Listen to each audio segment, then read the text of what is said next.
প্রিয় সপ্তম শ্রেণীর শিক্ষার্থী, তোমরা সবাই ভালো আছো? গার্লস স্কুল অ্যান্ড কলেজের অনলাইন ক্লাস তোমাদের সবাইকে স্বাগত।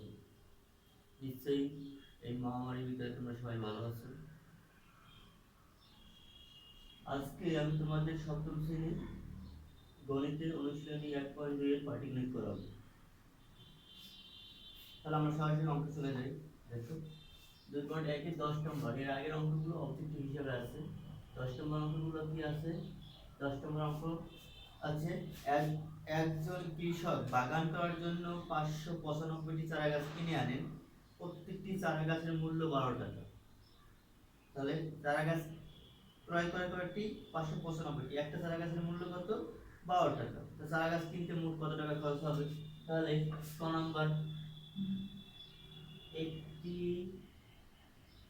চারা গাছের ক্রয় মূল্য 12 টাকা। একটি চারা গাছের ক্রয় মূল্য কয় টাকা? 12 টাকা। অতএব চারা গাছ কিনছে 595।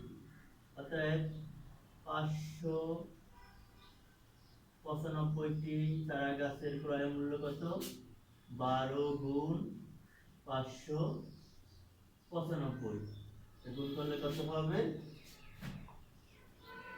12 গুণ 595।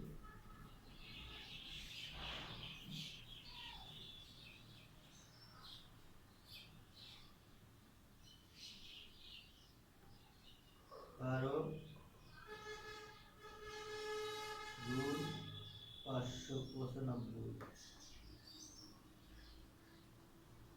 7,140।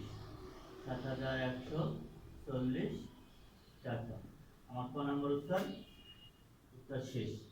নাম্বার খ নম্বরটা কি বলছে?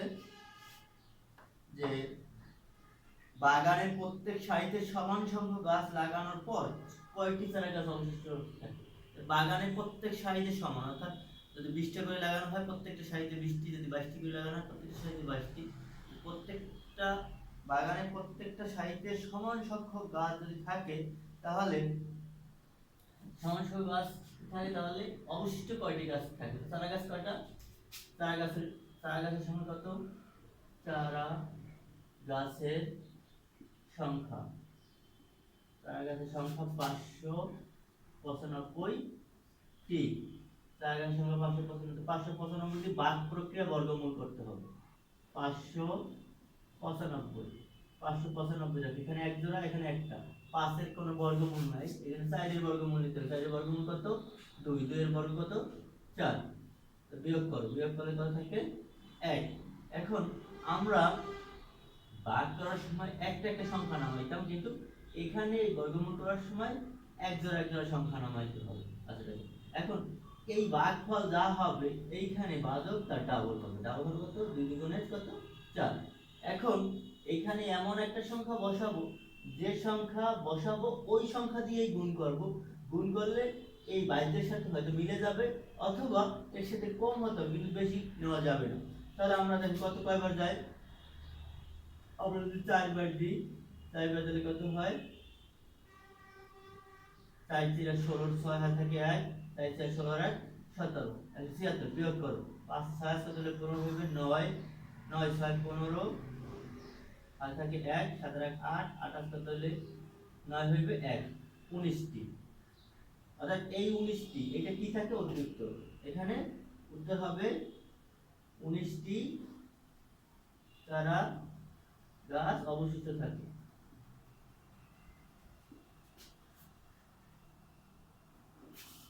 বুঝতে পারছো?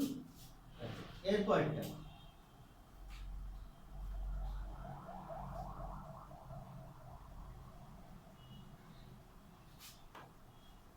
এরপর কি বলছে? খরচের টাকা ও চারা গাছের সংখ্যা বিয়োগফলের সাথে কোন খরচের সংখ্যা যোগ করলে একটি পূর্ণবর্গ সংখ্যা হবে? তাহলে গ নাম্বারে কি বলছে? ক নাম্বারে পাই, ক নাম্বারে পাই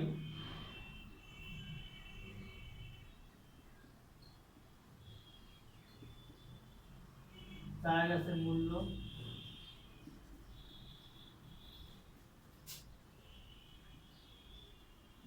৭,১৪০ টাকা।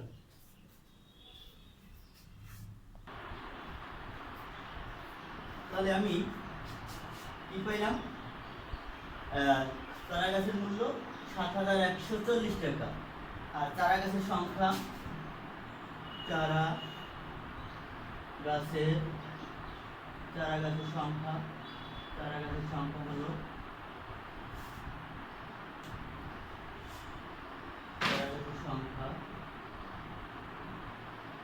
595। তাহলে এটা বিয়োগ করতে বলছে, যদি বিয়োগ করি সাদাই এখানে করা যাবে। 500 সংখ্যা 595 এটা বিয়োগফল সমান 5 থেকে 1 9 1 10 10 থেকে 2 4 থেকে 1 4 1 5 5 1 6 6 থেকে 11 5 5 থেকে 1 6 এখন বলছি কি এই সংখ্যার সাথে কোন ক্ষুদ্র সংখ্যা যোগ করলে সংখ্যাটা একটা পূর্ণবর্গ সংখ্যা হবে। তাহলে আমি এই সংখ্যাটা ভাগ প্রক্রিয়া বর্গমূল করতে হবে। 6 5 4 5 এক জোড়া 2 জোড়া, তাহলে 65 কোনো বর্গমূল নাই, 64 বর্গমূল আছে। 64 বর্গমূল কত? 8 8 8 64 বিয়োগ করলে কত হবে? 1। এখন এক জোড়া নামাইতে হবে 45। 8 এর ডাবল কত? 16, দ্বিগুণ 16।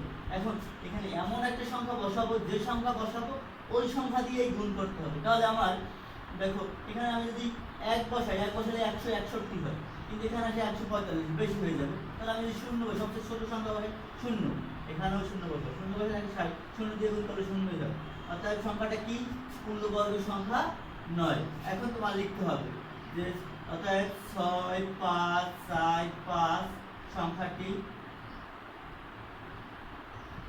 পূর্ণবর্গ সংখ্যা নয়।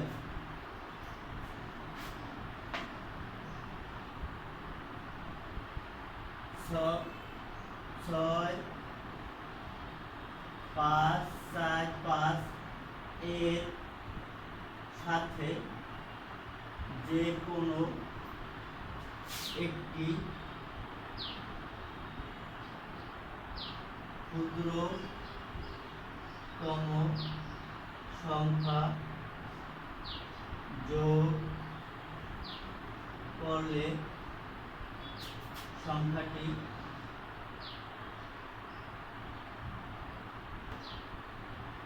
পূর্ণবর্গ সংখ্যা হবে। তখন এর বর্গমূল হবে কত? এখানে আছে কত? বর্গমূল 80। 80 প্লাস 1 সমান 81। 81 বর্গ, 81 এর বর্গ, 81 বর্গ কত? 81 গুণ 81 গুণ করলে কত হবে? 81 গুণ 81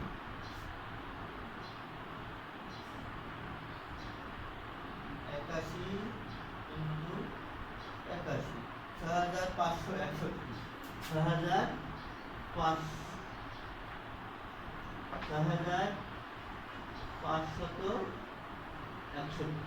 তাহলে আমার 6561 পাইলাম। এখন দেখো আমার এখানে সংখ্যা ছিল 6545, এখানে পাইলাম কত? এখানে পাইলাম 6561। তাহলে আমার এই যে ক্ষুদ্র সংখ্যাটা কত হবে? এখন লিখতে হবে নির্ণীয় ক্ষুদ্র সংখ্যা, নির্ণীয় ক্ষুদ্রতম সংখ্যা, নির্ণীয় ক্ষুদ্রতম সংখ্যা 6561 বিয়োগ 6545। বিয়োগ করলে কত হবে? বিয়োগ করলে হবে 16। এটাই উত্তর। উত্তর হবে কত? নির্ণীয় ক্ষুদ্র সংখ্যা, অর্থাৎ নির্ণীয় ক্ষুদ্রতম সংখ্যা কত ইকুয়াল টু শেষ। এরপরটা দেখো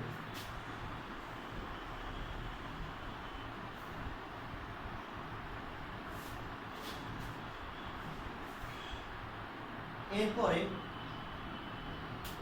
যে অঙ্কগুলো আছে ছোট ছোট অঙ্ক, একদম ইজি ইজি অঙ্ক। তুমি 15 নম্বর অঙ্কটা দেখো।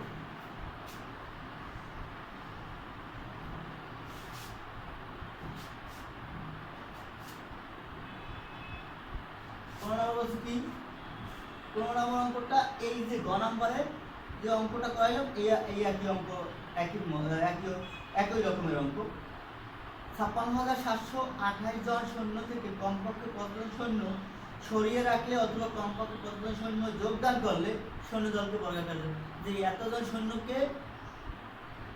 থেকে কতজন সরিয়ে রাখলে বর্গাকার সাজানো যাবে অথবা কতজন যোগদান করলে বর্গাকার সাজানো যাবে। তাহলে আমরা দেখো সৈন্য সংখ্যা কি, সৈন্য সংখ্যা 56,728 এটাকে বাদ প্রক্রিয়া বর্গমূল করতে হবে। তাহলে 56,728 এক জোড়া দুই জোড়া 5 আছে, একটা সংখ্যা আছে কত 5।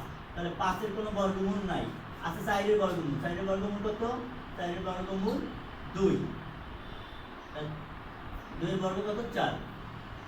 তাহলে 5 এর বর্গমূল আছে, তবে এটা দশমিক আসবে, এখানে দশমিক নেওয়া যাবে না। সেক্ষেত্রে আমার কত করতে হবে? বিয়োগ করতে হবে 1। এক জোড়া সংখ্যা নাম 166। 2 এর দ্বিগুণ কত 4। এখন এখানে এমন একটা সংখ্যা বসাবো, যে সংখ্যা বসাবো ওই সংখ্যা দিয়ে গুণ করতে হবে। তাহলে কত বসানো যায় জানো তো? 3 বসানো যাবে। 3 বসালে কত হয়? 3 3 9, 3 4 12। বিয়োগ করো, 9 আসলে 17 হইবে 8, হাত থেকে 1, এর 3, 3 আসলে দিলে 6 হইবে 3, নামাও 1 জোড়া। আর জানি 1 আর 1 মিলে গেছে, নামাও 1 জোড়া। 23 এর ডাবল কত? 23, 3 এর ডাবল 6, 2 এর ডাবল 4। এখন এখানে আছে 3828, এখানে আছে 400। তো 400 এখানে কত বসানো যায়? 8 বার। 8 বার দিলে কত হয়? 8 বার 468 গুণ 8, 3744। 3744 বিয়োগ করলে 4 আছে কত হলে 8 হবে 4,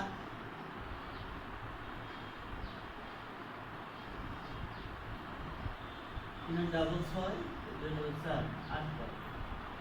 8 এর 64, 4 থেকে 6, 4 48 আছে 54, আর থেকে 8 এর 4 হবে 4, হাত থেকে 1, 4 হাতে কিছু থাকে না, 4 আছে কত হলে 12 হবে, 8 হাতে 1, 1 মিলে গেছে। তাহলে আমার একটা দাগ করা হয়ে গেছে। বলতে কতজন সৈন্য সরিয়ে রাখলে আমার এই যে অতিরিক্ত যে সৈন্যটা রয়েছে এই 84 জন সৈন্য সরিয়ে রাখবে। এরপর কি বলছে যে পরবর্তী যে এর সাথে কতজন সৈন্য যোগ করলে সৈন্যদলকে বর্গাকারে সাজানো যাবে। তাহলে আগের নিয়মের অঙ্ক, অর্থাৎ লিখতে হবে 56,728 সংখ্যাটি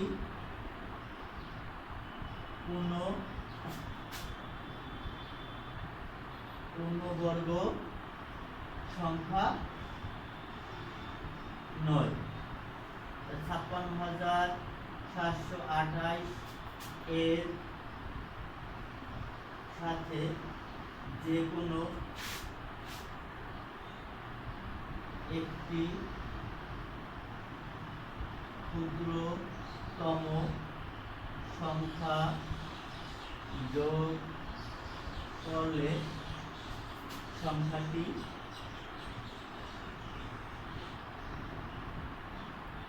পূর্ণবর্গ সংখ্যা হবে। তখন এর বর্গমূল কত? বর্গমূল হবে কত? 238 যোগ 1 সমান 239। 239 এর বর্গ 239 এর বর্গ, 239 ইন্টু 239, এটা গুণ করলে কত হবে? 239 ইন্টু 239, 239 ইন্টু 239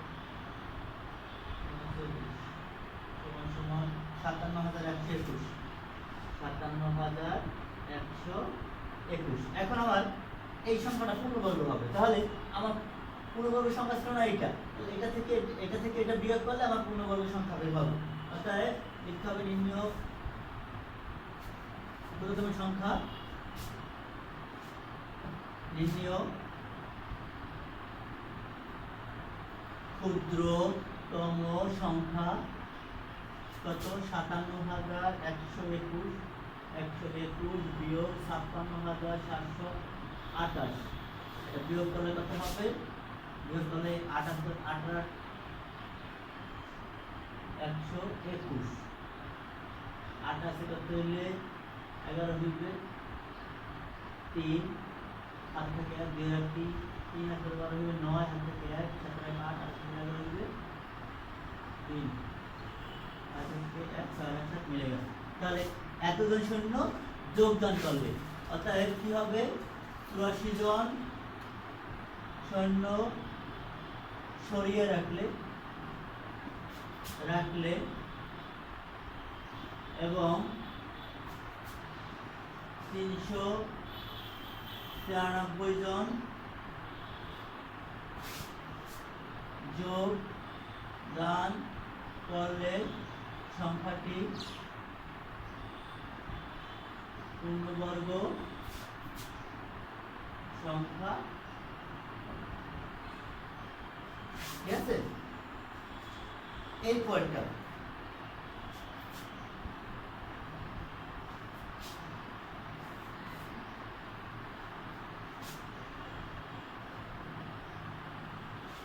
এরপরে কি দেখো? কোন বিদ্যালয়ে 2704 জন শিক্ষার্থী প্রত্যয় সমাবেশ করার জন্য বর্গাকারে সাজানো হলো। প্রত্যেক সারি শিক্ষার্থীর সংখ্যা কত? তাহলে শিক্ষার্থীর সংখ্যা দেওয়া আছে কত? দেওয়া আছে শিক্ষার্থী সংখ্যা 2704 জন। তাহলে এটা বর্গাকারে সাজাতে হবে। তাহলে বর্গাকারে 2704 এক জোড়া 2 জোড়া, 87 কোনো বর্গমূল নাই, 25 এর বর্গমূল আছে 5, 5 পাশে 25 বিয়োগ করে 2, 204, 5 এর ডাবল কত?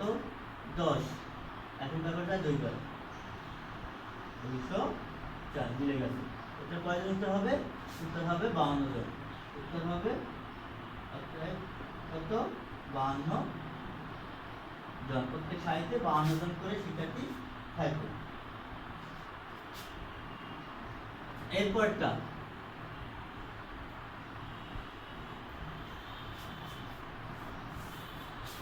এরপরে 17 নম্বরটা বলছে কি? একটি সমবায় সমিতিতে যতজন সদস্য ছিল, একটি সমবায় সমিতিতে যতজন সদস্য ছিল প্রত্যেকে তত 20 টাকা করে চাঁদা দিল। দেওয়ায় মোট 20,480 টাকা হলো। ওই সমিতির সদস্য সংখ্যা নির্ণয় করতে হবে। তাহলে এখানে সদস্য সংখ্যা ধরে নিতে হবে যে একটা সমিতির যতজন সদস্য ছিল প্রত্যেকে তাদের 20 টাকা করে চাঁদা দিচ্ছে। তাহলে মোট চাঁদা হয়েছে 20,480 টাকা। তাহলে ধরি বা মনে করি সমিতি ওই সমিতির সদস্য সংখ্যা কজন? কজন? এখন একজন বা প্রত্যেকে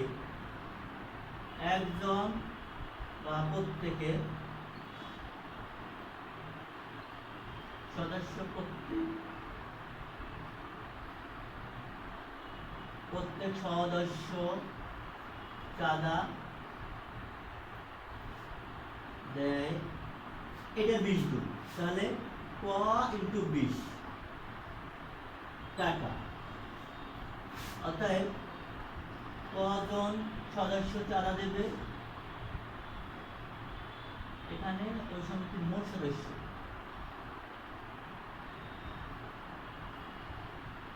ক এটা গুণ করলে 20 ক, 20 ক ইনটু এই ক টাকা সমান সমান কত, 20 ক স্কয়ার। তাহলে আমি মোট চাঁদা হচ্ছে 20 ক স্কয়ার। এখন এই চাঁদা সমান সমান কত, 20,400 কত, 20,480 টাকা। প্রশ্ন মতে 20 ক স্কয়ার সমান সমান 20,480 বা 20 বা ক স্কয়ার সমান সমান বা ক স্কয়ার সমান সমান 20,480, এখানে গুণ আছে ভাগ আছে, গুণ আছে মানে হলো ভাগ। তাহলে এই শূন্য কয় বলে যায়, 1 0 2 4 বা ক স্কয়ার সমান সমান 1 0 2 4 বা ক সমান সমান রুট 1 0 2 4। এটা রুট করলে কত হয়, ক সমান সমান 32, রুট করলে 32 হবে উত্তর।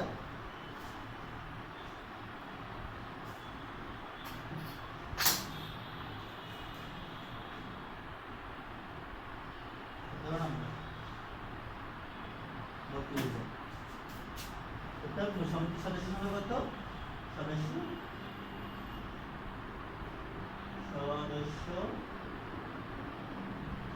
সংখ্যা 32, ঠিক আছে। এরপরে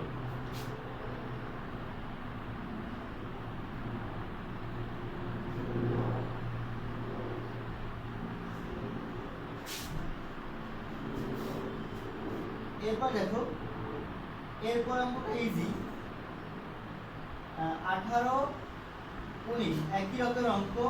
20 নম্বর অঙ্কটাও ঠিক অবিকল একই রকমের, ওখানে ছিল 20 গুণ, এখানে আছে 10 গুণ। এবার 21 নম্বর অঙ্কটা দেখো। 21 নম্বর অঙ্কটা কি বলছে, দুইটি ক্রমিক স্বাভাবিক বর্গের অন্তর 37 সংখ্যা দুটি নির্ণয় করো। মনে করি একটি সংখ্যা ক, একটি সংখ্যা কত ক, অপর সংখ্যাটি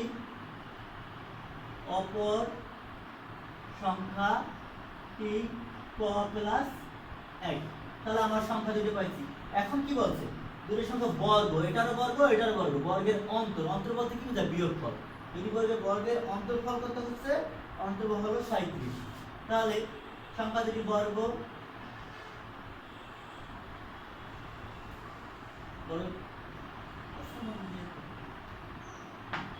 প্রশ্ন মতে দুটি সংখ্যা বর্গ, তাহলে এটা যে বড় সংখ্যা এটা ছোট সংখ্যা, তাহলে ক প্লাস 1 এটারও বর্গ করলাম, এই মাইনাস ক স্কয়ার এটারও বর্গ করলাম। তাহলে এইটা বড় সংখ্যা থেকে ছোট সংখ্যা বিয়োগ করলাম, বর্গের অন্তর সমান সমান অন্তর কত 37 বা a প্লাস b এর a plus b whole square সূত্র কি, ক a square plus 2ab plus b square minus এই ক স্কয়ার সমান সমান 37 বা মাইনাস ক স্কয়ার প্লাস ক স্কয়ার কাটাকাটি গুণ করলে কত 2ক প্লাস একক কে 1 সমান সমান 37। এবার প্লাস আছে বাইরে গেলে কি হবে মাইনাস, তাহলে 2ক সমান সমান 37 প্লাস 37 মাইনাস 1 বা ক সমান বিয়োগ করলে কত হবে 36 ভাগ 2, 18 দুগুণে 36, অর্থাৎ ক সমান সমান কত 18। তাহলে আমার একটি সংখ্যা কত পাইছি 18, একটি সংখ্যা ক সমান সমান 18, অপর সংখ্যাটি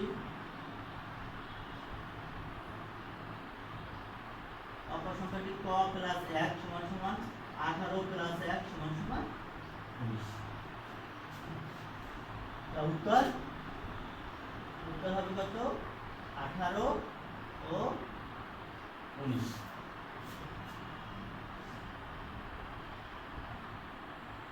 ঠিক আছে? এরপরে দেখো, এরপরে দুটো অঙ্ক আছে সৃজনশীল। এই সৃজনশীল অঙ্ক দুটো আমি আগামী ক্লাসে তোমাদের করাই দেবো। তোমরা এখানে বাকি যে অঙ্ক কয়টা আছে, এই যে 22 পর্যন্ত, এই অঙ্কগুলো তোমরা বাসায় হোমওয়ার্ক।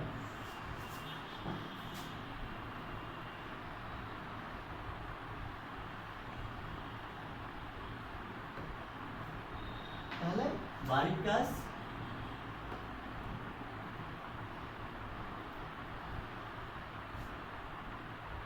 পনেরো থেকে 22 পর্যন্ত বাকি অঙ্কগুলো, 15 থেকে 22 পর্যন্ত বাকি